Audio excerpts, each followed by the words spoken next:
So, what's Donald Trump going to do? Well, I'll tell you, he's filed. He's filed.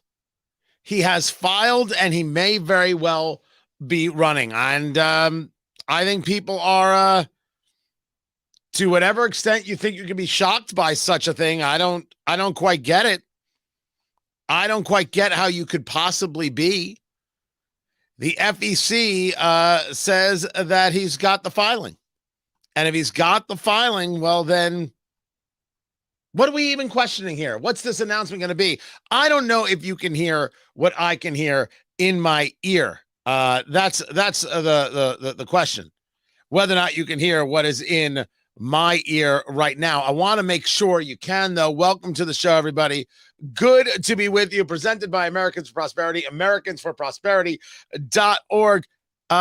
Let me see if I can do this right, guys. Go next. What is his next? Do you hear that for the announcement tonight? Do you see that? That is that's the Newsmax feed right there, and John Bachman and Dick Morris talking as President Trump getting ready to do this.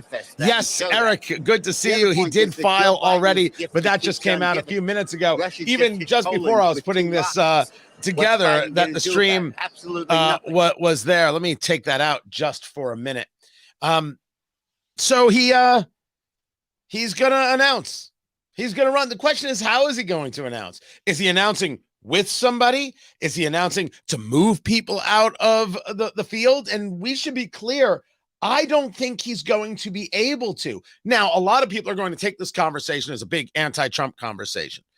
Not an anti-Trump conversation, an honest look at the situation. I get the kind of hits I'm going to take, and honestly, I sleep fine. I understand where passions are. I understand where energy is. I understand where the belief is. I get it in every single way. I truly get it. But if anybody thinks that Trump announcing is going to therefore move someone like DeSantis out of it to not run, that's not it. Same thing is true with Pompeo. Same thing is true with a host of people. I'm not arguing that these other people have a better chance of winning. That's not my argument. I'm saying that the idea that Trump is going to move people out by announcing early and trying to take the oxygen out of the room, I don't think that's going to fly. There are going to be some people very upset that he didn't wait until after the December 6th runoff. That's the Georgia Senate race. Herschel Walker, who he endorsed, who he put time behind against the incumbent Democrat Raphael Warnock. There are going to be people bothered and upset that he went down this line, that he went down this avenue and this path and did not wait. They're going to be extremely, extremely bothered by the fact that nope, didn't take the time, didn't have enough respect for everybody else to get that done. They're going to be angry, and they are not necessarily wrong about that. They're not necessarily wrong about that at all. Now, I want to make sure I've got the right feed for you guys, so I'm going to make sure I've got this together here.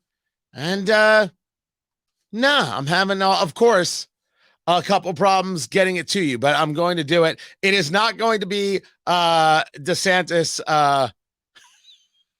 It's not going to be DeSantis cats. I can't. I just don't think that's going to be the case. Besides, I'll never be running as vice president. That's just not going to happen. That's not going to be a part of the conversation at all. Don't be silly, my good people. When I run, I'm running for the full-on thing right there. A couple of people are saying, why should he wait? I'm not arguing that he has to wait. I am arguing that you did not wait for the guy that you did a lot to try and get into office, which is Herschel Walker. You didn't wait to make sure the party got as many senators as they possibly could. And that's going to be seen as problematic. Don't deny it. Why should he have to? What do you mean, why should he have to? How about the idea that he should have? How about the idea that he should have? That, of course, is the question. Let me get this for you guys right here. I think I figured it out. I think I have figured it out. Nope, I haven't figured it out. I don't know what it's doing. I don't know why it's annoying me. There we go. I think I've got it right now. Now I think we're good. There it is. Ah, you see it. You see it right there. Look at that. Let me see if I can pop that out and move this around. And no, I think we're just going to be right there, guys. Let's see what he has to say. Of course, I'm talking through it, guys. There's no question. I'm talking through it. My gosh, there's like a lot of drinking. Why don't I have anything to drink? I am terrible at this. There should be a bourbon like this size right in front of me. And on behalf of Melania, myself, and our entire family, I want to thank you all for being here tonight. It's a very special occasion at a very special place. You and all of those watching are the heart and soul of this incredible movement and greatest country in the history of the world. It's very simple. There has never been anything like it. This great movement of ours, never been anything like it, and perhaps there will never be anything like it again. There's never been anything to compete with what we have all done.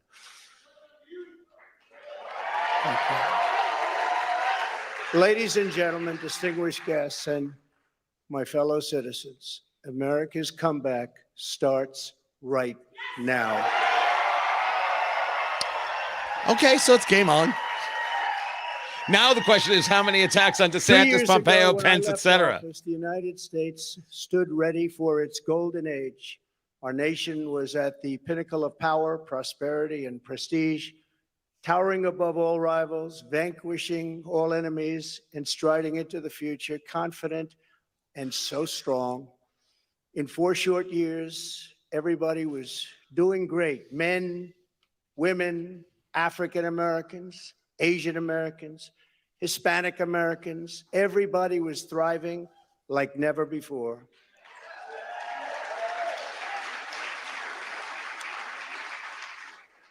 There was never a time like this. We turned the page on decades of globalist sellouts and one-sided trade deals, lifted millions out of poverty, and together we built the greatest economy in the history of the world. When the virus hit our shores, I took decisive action and saved lives and the U.S. economy. And by October of the same year, America was roaring back with the #1 fastest economic recovery ever recorded. How about that? Interesting that he would utilize COVID as one of his talking points. All they had to do was just sit back and watch. Inflation was non-existent. Our southern border was by far the strongest ever. And because the border was so tight, drugs were coming into our country at the lowest level in many, many years. Importantly, after decades of rising energy costs, the United States had finally attained the impossible dream of American energy independence, which soon would have turned into energy dominance. That's always been his term, by the way, energy dominance. I often use energy security. He was very focused on the concept of dominance as opposed to independence. Back on its heels. You've never seen that before, because the United States was outdoing them on every single front, and China was paying billions and billions of dollars in taxes and tariffs. The farmers know that because they got 28 billion of it. No president had ever sought or received $1 for our country from China until I came along, and we were getting hundreds of billions of dollars. Many people think that because of this, China played a very active role in the 2020 election. Just saying, just saying. Sure, that didn't happen. Instead of jobs and factories leaving America for China, they were, for the first time ever, leaving China for America.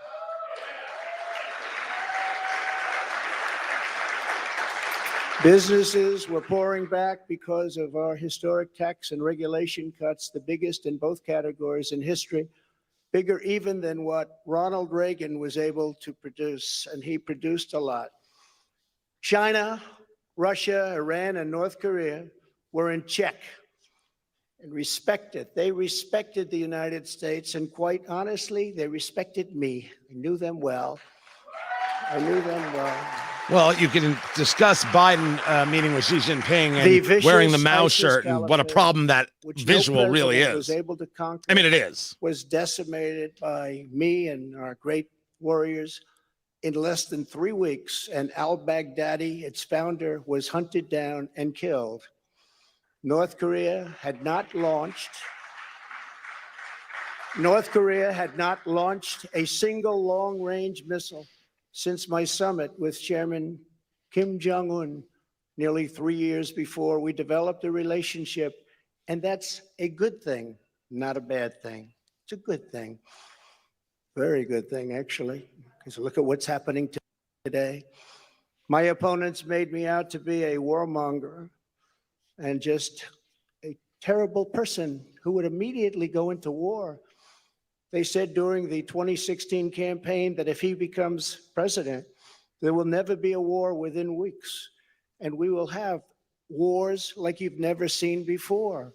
It will happen immediately, and yet I've gone decades without a war, the first president to do it for that long a period.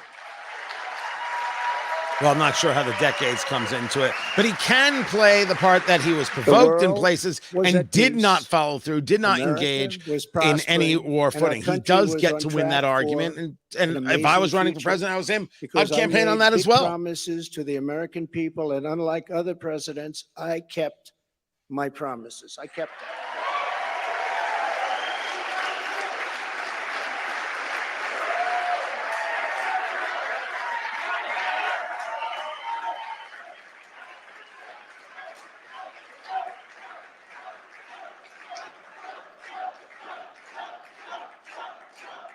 Does anybody take anything from the fact that he's doing this Thank you very much. at Mar-a-Lago Under and our not in a leadership, we were arena, a great stadium? and glorious I mean, I think nation, people will criticize something that you or haven't try and heard find a way for to. I don't quite a know long if period it matters to of anybody. time. Just curious. We were a strong nation, and importantly, we were a free nation.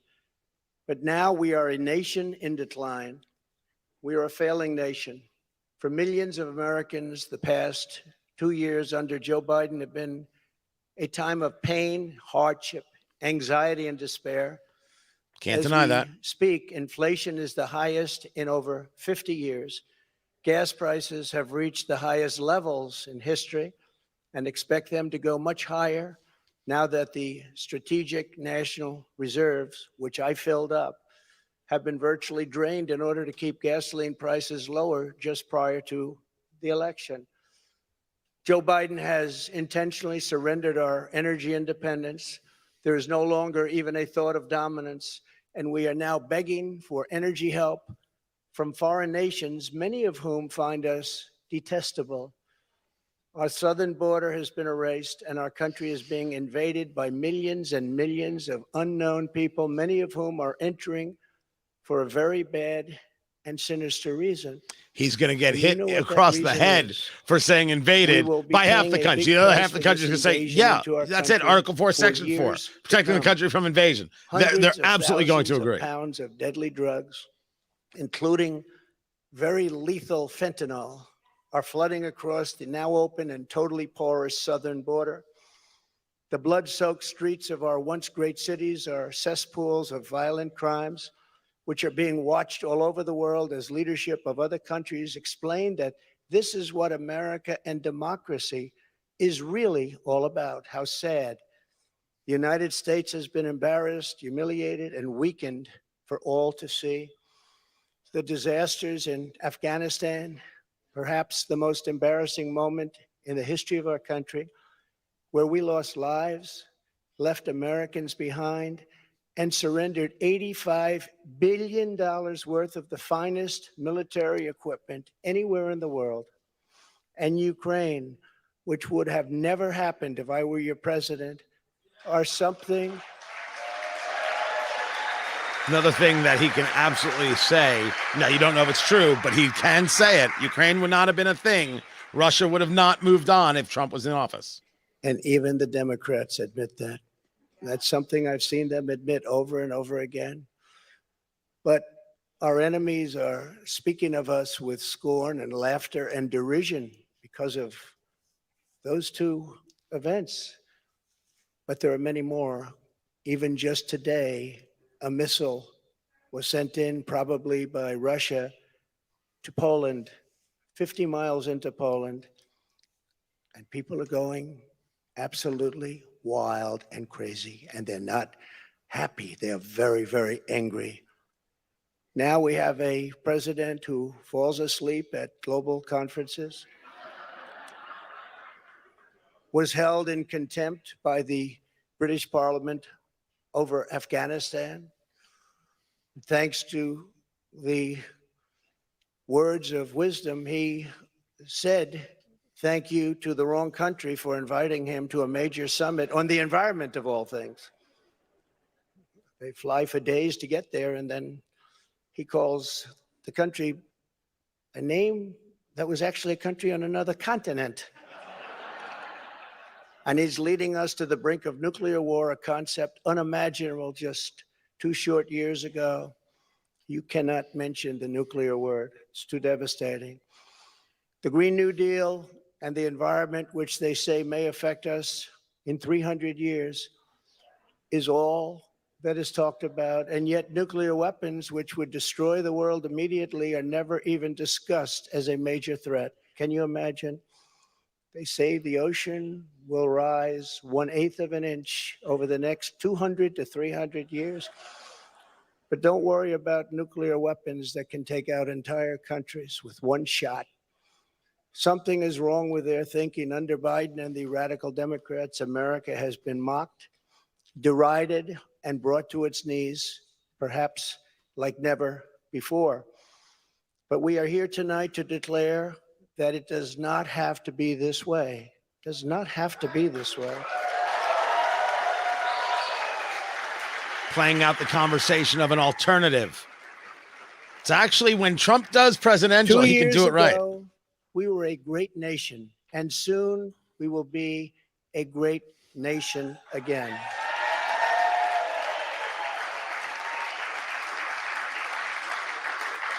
The decline of America is being forced upon us by Biden and the radical left lunatics running our government right into the ground.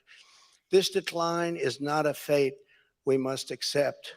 When given the choice, boldly, clearly, and directly, I believe the American people will overwhelmingly reject the left's platform of national ruin, and they will embrace our platform of national greatness and glory to America. Glory.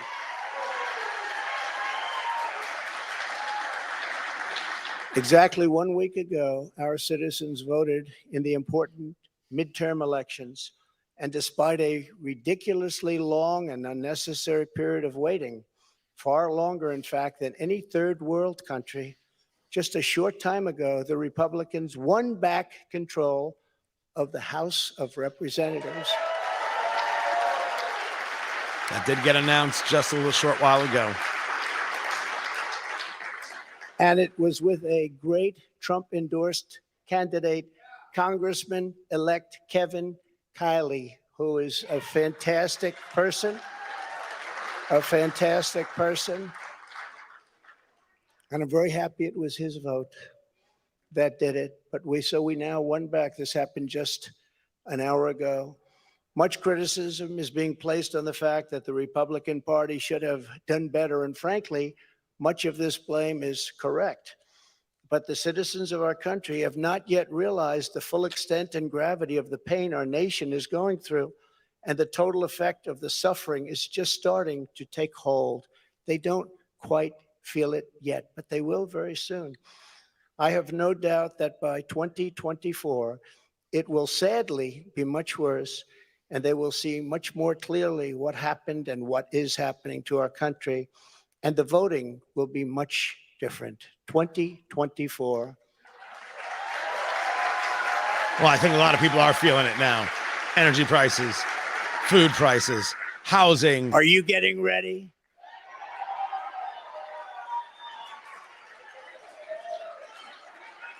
And I am too. I do want to point out that in the midterms, my endorsement success rate was 232 wins and only 22 losses. You don't hear that from the media. And this is an elegant night and an elegant place. And I'm not going to use the term fake news media. So we're going to keep it very elegant. But you don't hear that from the media. But I think you will, because people are starting to see what happened. That's some score. And in the primaries was 98.6%. But they were still trying to blame me. And the reason for the success and that unprecedented success rate is that the Trump administration changed our nation on trade, on securing the border. We're the strongest, safest border ever in the history of our country. On Islamic terrorism, we had practically, just about, not that I can think of, no Islamic attacks, terrorist attacks during the Trump administration. And in fact, we got along very well with the various countries. Trump should keep to the positive in what he does. Don't play any defense right now. It's a great thing, the Abraham Accords. The Abraham Accords are a great thing. But it's because of cutting taxes and cutting regulations at the highest level ever, and on building the greatest economy.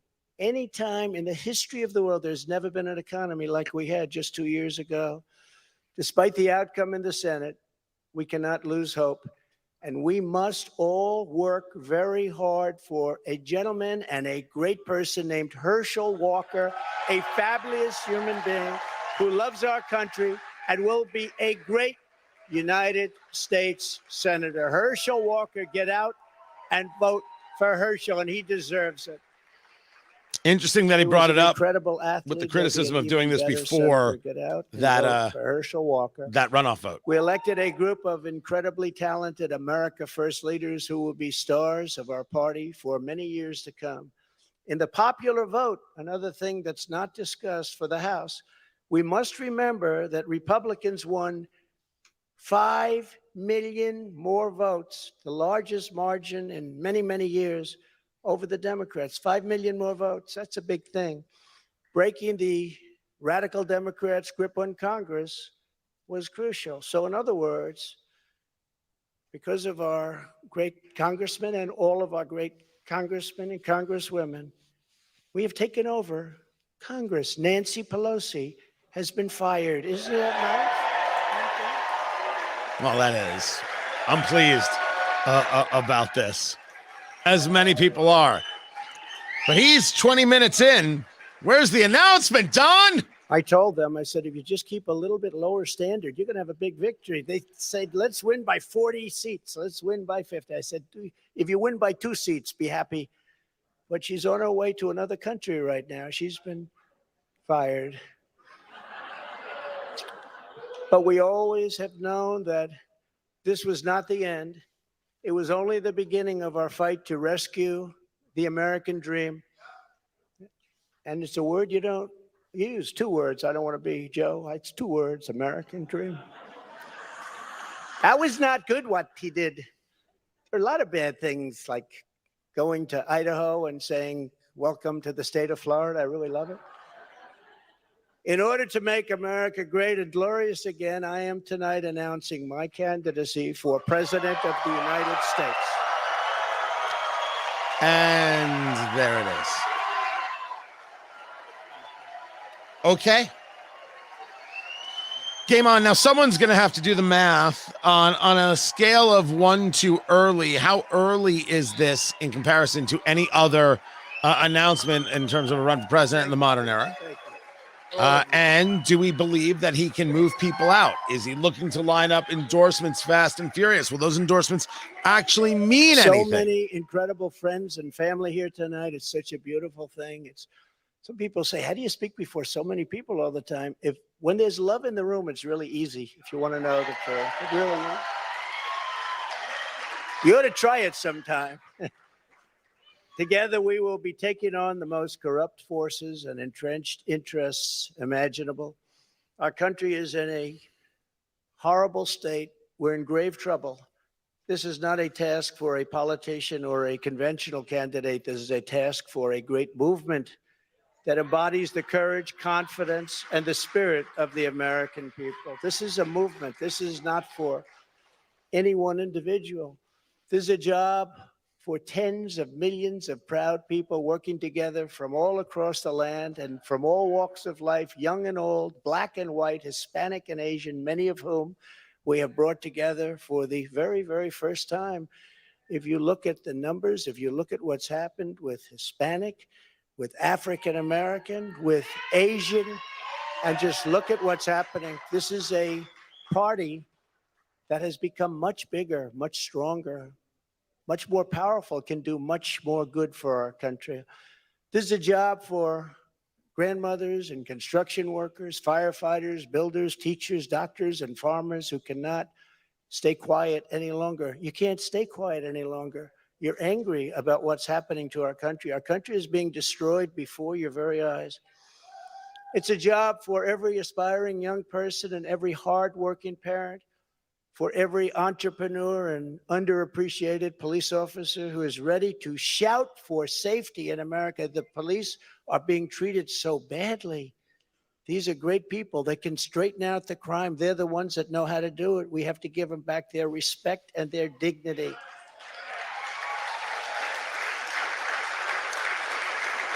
This will not be my campaign. This will be our campaign altogether.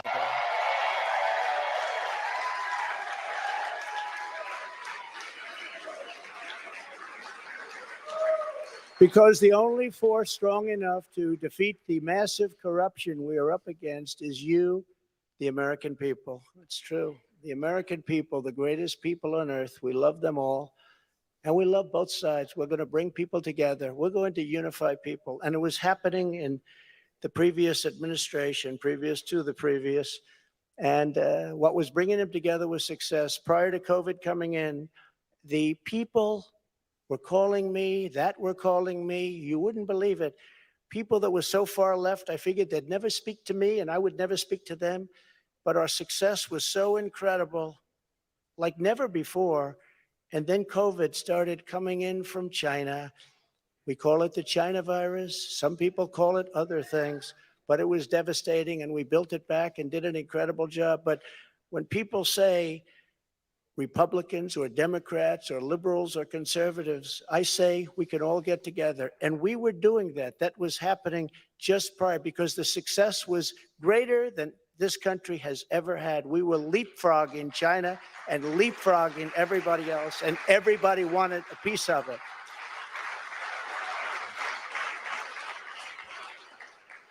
But just as I promised in 2016, I am your voice. I am your voice. Is it the voice that people still want? The Washington establishment I don't know. Wants to silence us, but we will not let them do that. What we have built together over the past 6 years is the greatest movement in history because it is not about politics. It's about our love for this great country, America, and we're not going to let it fail.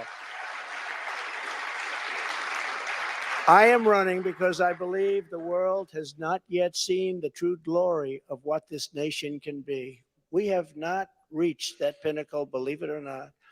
In fact, we can go very far. We're going to have to go far. First, we have to get out of this ditch.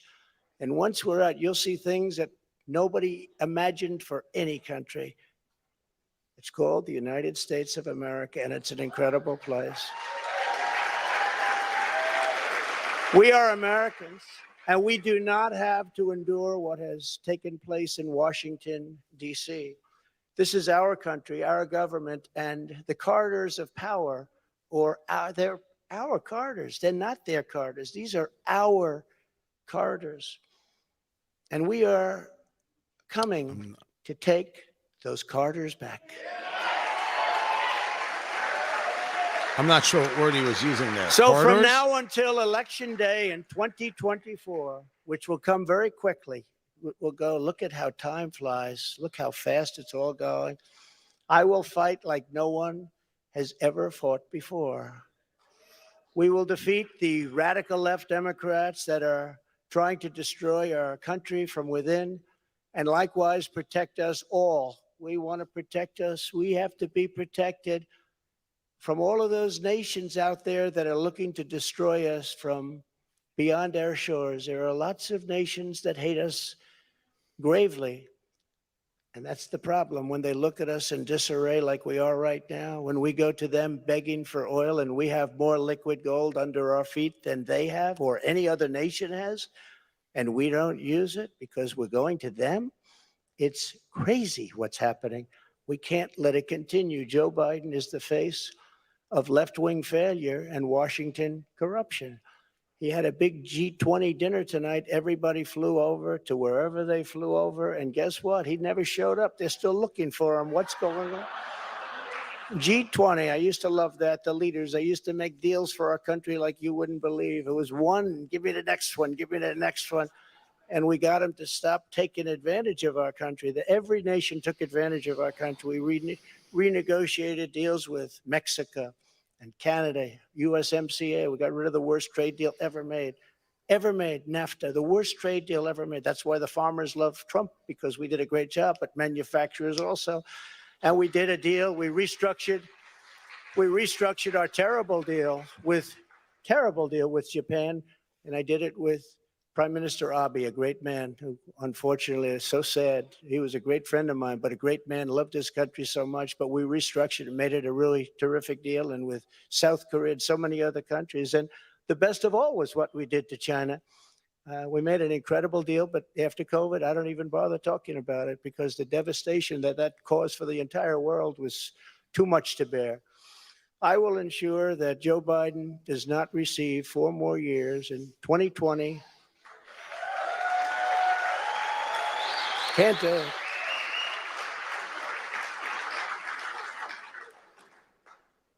Our country could not take that. And I say that not in laughter. I say that in tears. Our country could not take 4 more years. It can only take so much. It's all very fragile to start off with. It can only take so much. In 2020, I received the largest number of votes of any sitting president in history by a lot. And we will do it again, but with even more votes this time. Many have noted that huge gains we have made with Latino voters, and I believe we will set even greater records with this crucial vote in 2024. The Hispanic voter, the Latino voter has been unbelievable. Great people, very entrepreneurial people, and they want security. And everyone thought when I did the wall, I built the wall, and they thought, oh, that would hurt me with the Hispanic vote. No, it helped me because they understood. They wanted safety. They wanted security. And they understood the border better than anybody else. So they were amazed that we started that trend, and now we're continuing with that trend. You look at what we've done in Florida, what everybody's doing now in Florida and Texas, along the border in Texas, won every single community. I won every single community. Governor of Texas called. Great gentleman, just got reelected. And he said to me, I'd like to talk to you for a second. Well, he said, you've done something that nobody else has done. You've won every single area along the borders, the longest since Reconstruction. I said, Reconstruction? I guess you call that the Civil War? That's what I call it? That's what I call it. Governor Abbott, very good man, and he's working hard, but it's horrible because what's happening is they're just sending hundreds of thousands of people right through his state, right through Arizona, right through all of the states. What's happening is they're coming up all of the states, and we can't have it anymore. This campaign will be about issues, vision, and success, and we will not stop. We will not quit until we've achieved the highest goals and made our country greater than it has ever been before, and we can do that. We can do it. He needs to wrap. You've gone long enough. Our victory will be built upon big ideas, bold ambitions, and daring dreams for America's future. We need daring dreams. It is not enough merely to complain or oppose. We don't want to be critics. We don't want to be complainers. I never wanted to be a critic. I never respected critics. They tell people what's wrong, but they can't do it themselves. We will win because we will fight with every measure of our strength, and with every ounce of our energy to lift up the working men and working women of America and to restore the fabric of this nation. The radical left Democrats have embraced an extreme ideology of government domination and control. Our approach is the opposite, one based on freedom, values, individual responsibility, and just plain common sense. It's common sense. Focus on what you're going to do. Don't get into the tangents. In 2 years, the Biden administration has destroyed the U.S. economy, just destroyed it. With victory, we will again build the greatest economy ever. It will take place quickly. We will build the greatest economy ever. And if you remember, I did it twice. I did it before COVID and then handed off something where the stock market was higher than just prior to COVID coming in. And we did it twice, and we will do it again, but this time we'll do it bigger, stronger, better than anybody can even imagine.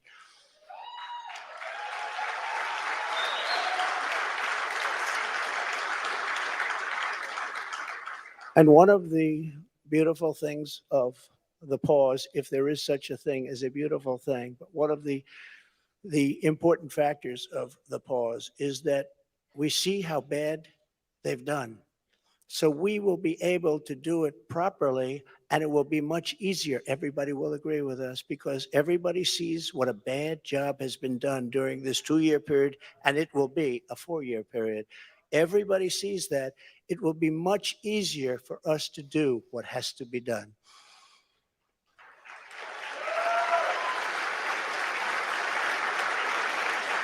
We will immediately tackle inflation and bring down to a level that it was, we were at 0, but actually the best number is 1%. Do you know that?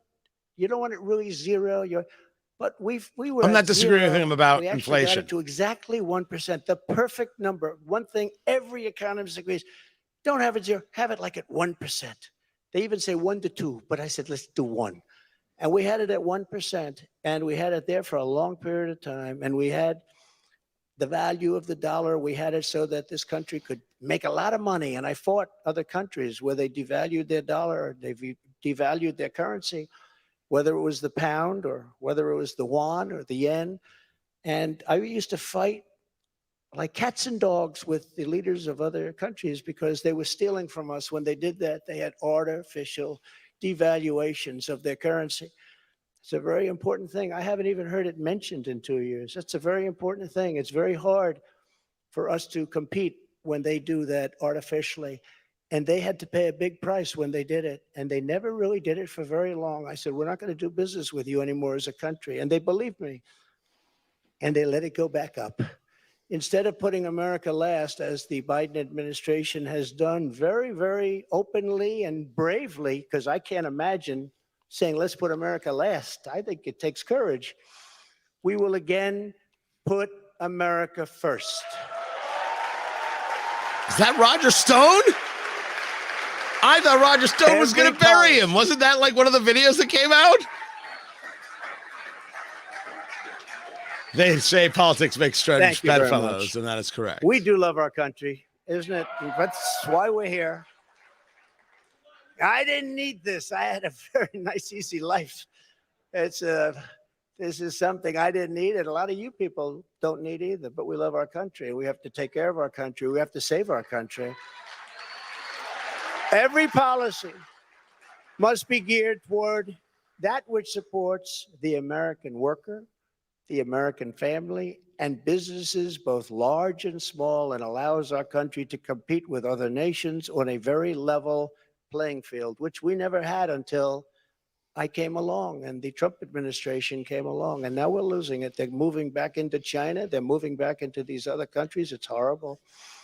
That means low taxes, low regulations, and fair trade, much of which I've already completed, but now will even greatly enhance. Other countries should pay for the privilege of coming into the American marketplace. They have to pay to come into our country and make all of that money, take it away from us. And thanks to the Trump administration, Still the best and the biggest country in the world is what we have. We have the best and the biggest. If you remember, for many years, you can look in your projection books, China was going to take over from us as the largest economy in the world in 2018 or 2019. I said, I don't like that timing. And I was with President Xi, who's now president for life. I call him king. He said, no, I'm not the king. I said, yes, you are the king. You're president for life. It's the same thing. But I said, President, you can't do these things. You can't. Remember, they had China 25. That means China was going to take over virtually the whole world economy by 25. I said, that's not a nice sign. I don't want that sign. They took it down. They took down the whole slogan. Probably will be coming back at some point in the near future. But I found it very insulting. I said, I find that very insulting. On day one, we will end Joe Biden's war on American energy.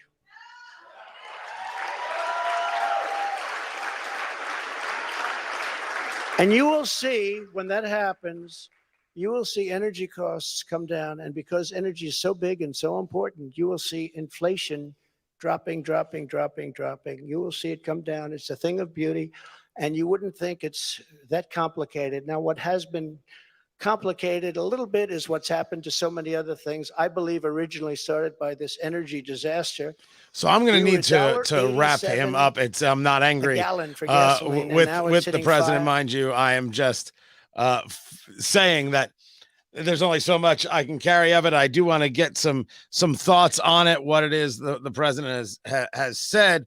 I would have stuck more to script if I were him, because the scripted stuff, as often is the case with him, works very, very well, works truly in his favor, really does. That when he is on script, he does very well. This is true when he was president. It's true of this speech. Of course, Donald Trump is running for president. Of course, his conversations about saying it was better under me are conversations that are going to work and going to last. In those first almost 40 minutes of speech, no mention of any other candidates, no mentions going after Ron DeSantis or anybody else, no mentions of anything other than Joe Biden. And that makes perfect sense. That's the person you are pitting yourself against. That's how you want to portray yourself. Nobody else even counts. It's me against Biden, me against what this administration has done to the country is a solid philosophy and a solid theory. So that's where we are at.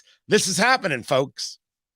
This is where we're at. I'm going to have a full breakdown of this tomorrow at 6 a.m. on WIBC, WIBC.com, 93.1 FM in Indianapolis. And then on my midday show from noon to 3, you can catch it there as well.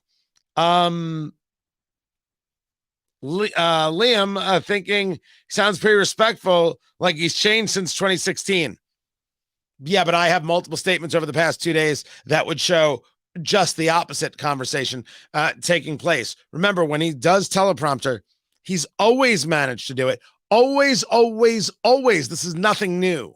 Nothing new from Trump. The argument some people are going to make, or one of the decisions some people are going to have to make, is whether or not they want the baggage that comes with it. And if I'm DeSantis, I think one of the arguments would be, yeah, you're always been good with policy. The difference is you can't bring the country in behind you. I can, because I did it in Florida.